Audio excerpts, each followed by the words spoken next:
L'Assemblée va maintenant entendre une déclaration de M. Joseph Muscat, Premier ministre de la République de Malte. Je prie le fonctionnaire du protocole d'accompagner son Excellence.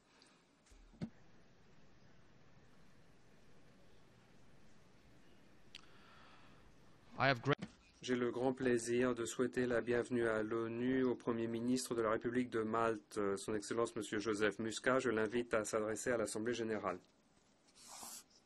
Monsieur le Président, tout d'abord, je voudrais vous féliciter de votre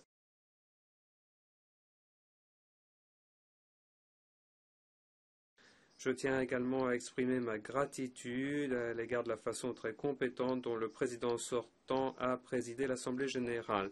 Permettez-moi de rendre hommage également au secrétaire général de l'ONU, M. Ban Ki-moon, pour son attachement inlassable à la paix. Et je remercie également les hommes et les femmes qui servent la cause de l'ONU sur le terrain. Ils le font souvent courant de grands risques personnels et leur courage et détermination sont une source de force et d'inspiration pour l'ONU. Il y a 50 ans, Malte est devenue un État indépendant. C'était l'année où Nelson Mandela avait été condamné à l'emprisonnement à perpétuité en Afrique du Sud, l'année où Martin Luther King a reçu son prix Nobel de la paix. Pour un petit État naissant tel que Malte, c'était une année de promesses et de nouveaux débuts, alors que Malte a pris sa place parmi les autres États membres de l'ONU.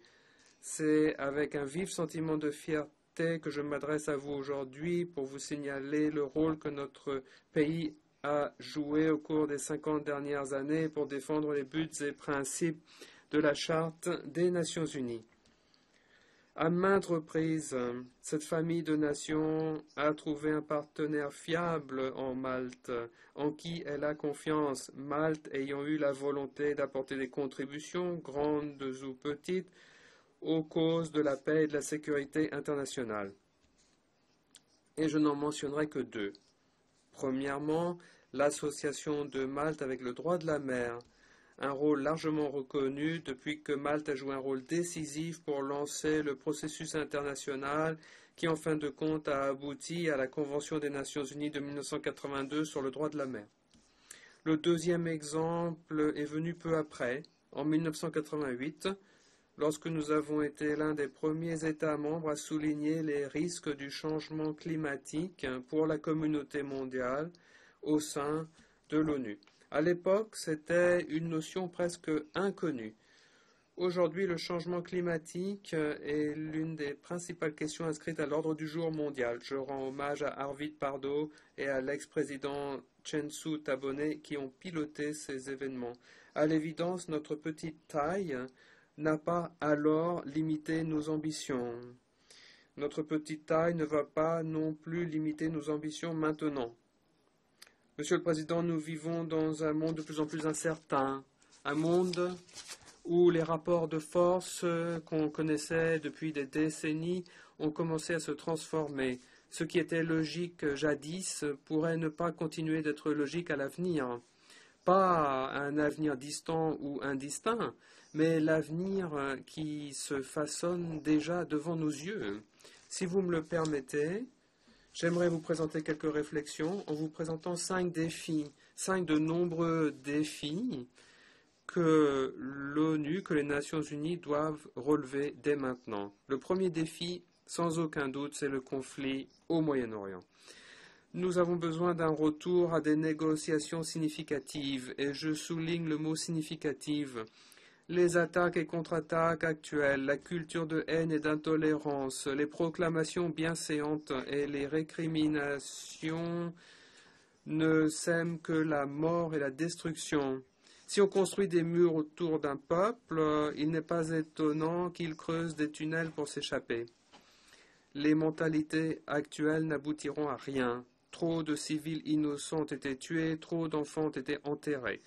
Nous avons besoin de qualité d'hommes d'État de la part des politiques des deux parties pour régler ce conflit.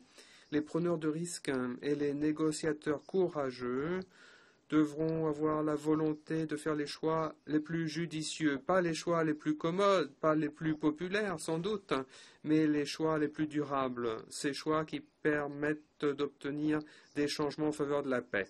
Le deuxième défi doit être la fin de l'épouvantable guerre en Syrie, une guerre qui rapidement devient un conflit oublié de proportions immenses. L'année dernière, mon pays, comme de nombreux autres pays ici présents, avait demandé que cessent les atrocités. Est-ce qu'on va simplement répéter cet appel cette année également? Arrêtons cette catastrophe humanitaire qui, comme nous le savons, se transforme maintenant en nouvelle menace dont on nous a tant parlé. La résolution 2165 du Conseil de sécurité a démontré que nous pouvons agir ensemble. Alors agissons.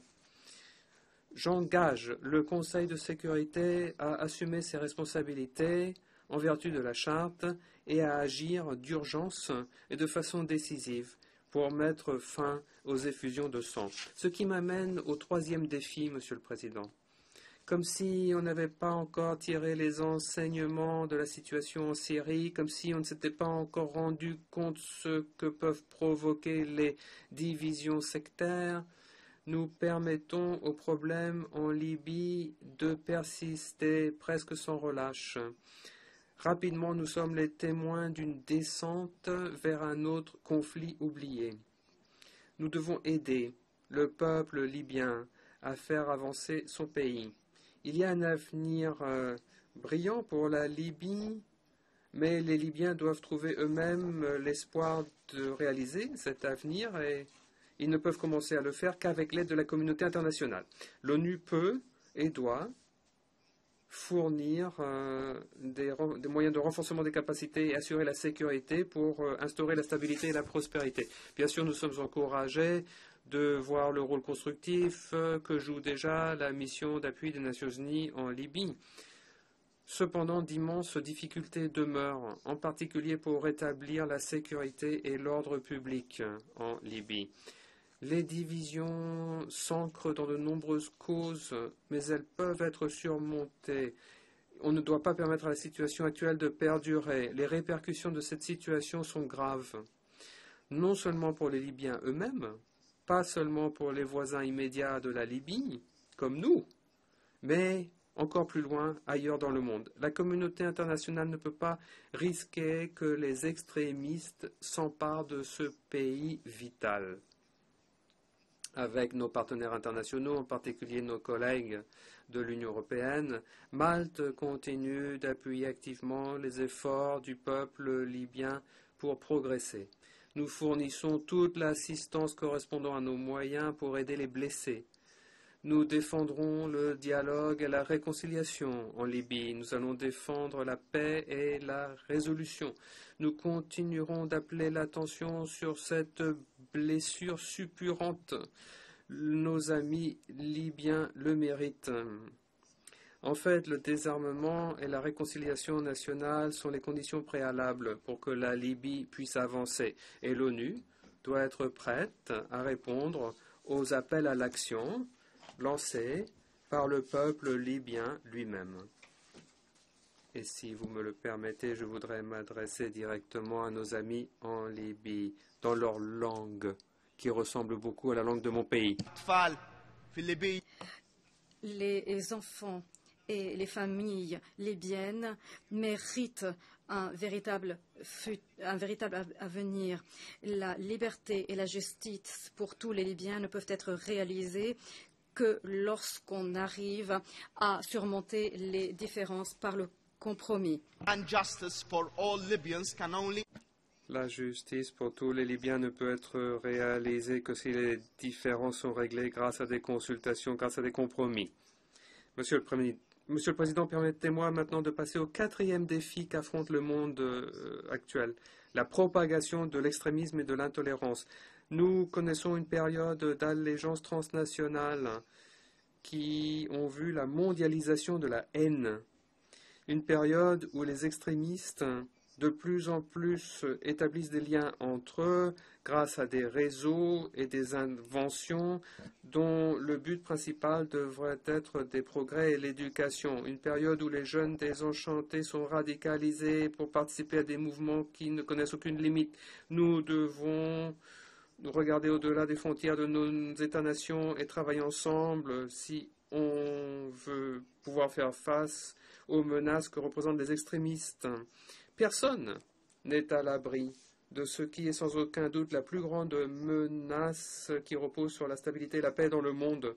Tout comme l'horrible carnage des 2 guerres mondiales a conduit à une transformation de notre pensée, la réalité que nous connaissons actuellement doit nous obliger à une nouvelle transformation.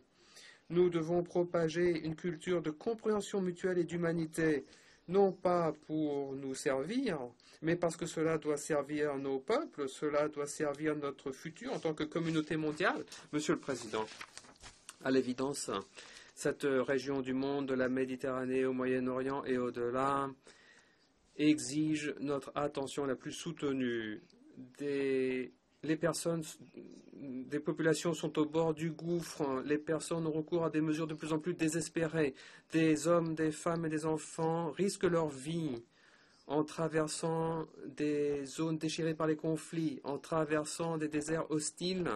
Ces personnes s'embarquent sans se rendre compte des dangers qui les attendent. Comme je l'ai fait l'année dernière, je réaffirme aujourd'hui que davantage d'attention doit être accordée au sort tragique des immigrants en situation illégale en Méditerranée. C'est notre 5e défi. Malte, avec toutes ses limitations, fait de son mieux, met tout en œuvre pour chaque jour sauver des vies humaines, comme le fait notre voisin et ami l'Italie. Encore une fois, je demande à la communauté internationale de nous aider à faire cesser ces grandes tragédies humaines que représentent les traversées dangereuses de la Méditerranée, les États d'accueil, des vagues de migrants ne peuvent relever ce défi à eux seuls. Aucun pays du monde ne peut résoudre le problème de l'immigration illégale à lui seul. La semaine dernière encore, on a été les témoins d'une autre tragédie dans nos propres eaux. Encore une tragédie. Le HCR l'a décrite comme étant des meurtres de masse.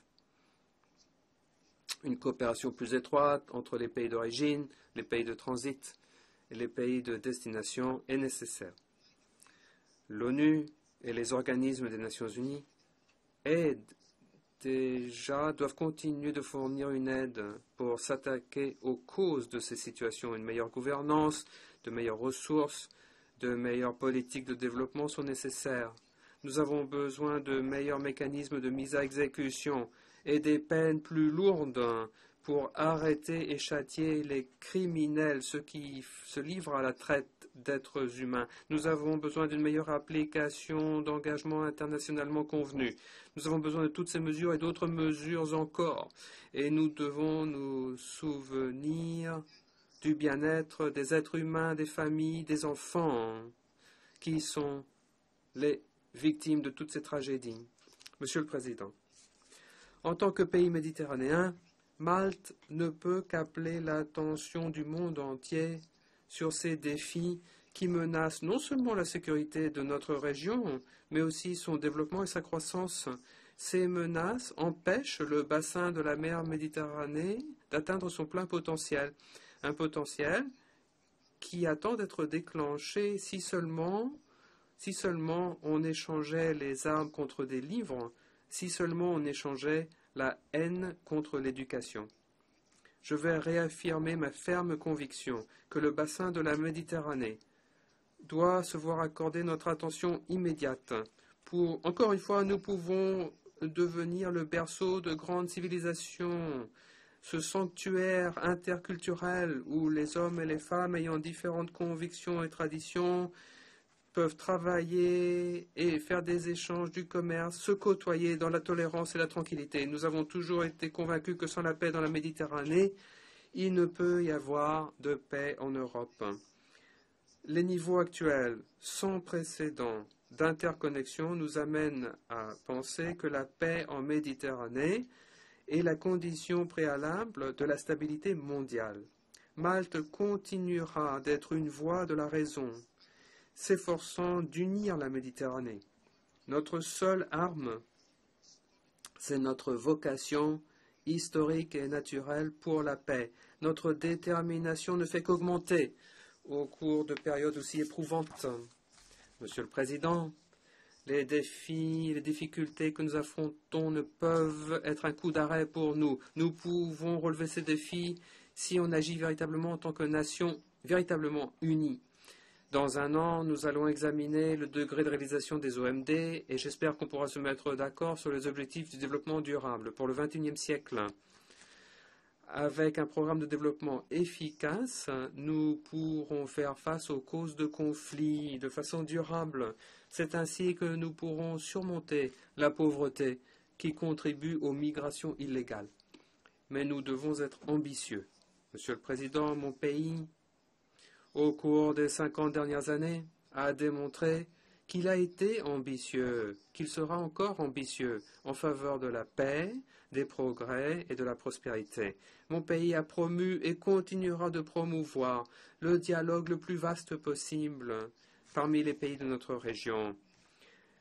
Nous sommes fiers de signaler que, il y a quelques mois seulement, Malte, avec les pays suivants, Algérie, France, Italie, Jordanie, Maroc, Pays-Bas, Nigeria, Tunisie, Turquie, Royaume-Uni et les États-Unis, nous avons lancé ensemble l'Institut international pour la justice et l'état de droit, SI dans mon pays.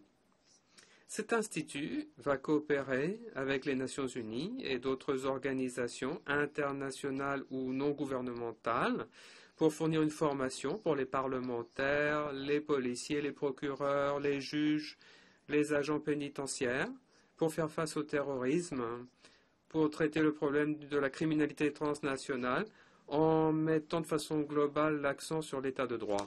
Nous espérons que ce travail, en fin de compte, deviendra une pratique optimale pour l'avantage de l'ensemble de la communauté mondiale. Nous sommes également pleinement engagés au sein du Commonwealth, qui rassemble un tiers de la population mondiale.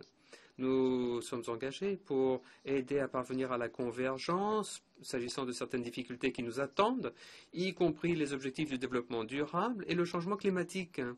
En fait, le sommet du Commonwealth, qui va avoir lieu l'année prochaine à Malte, servira d'instance idéale pour débattre ces questions, surtout avant le sommet de Paris sur le changement climatique. Voilà quelques-unes des façons dont notre petit pays, Malte, un pays européen, au cœur de la Méditerranée, Malte continuera, dis-je, de contribuer à promouvoir la paix et la sécurité dans notre région et dans le monde. Monsieur le Président, une période de 50 ans peut sembler longue, mais je puis vous garantir que dans 50 ans, mon pays restera inébranlable dans ses ambitions et dans notre détermination en faveur de la paix et de la prospérité.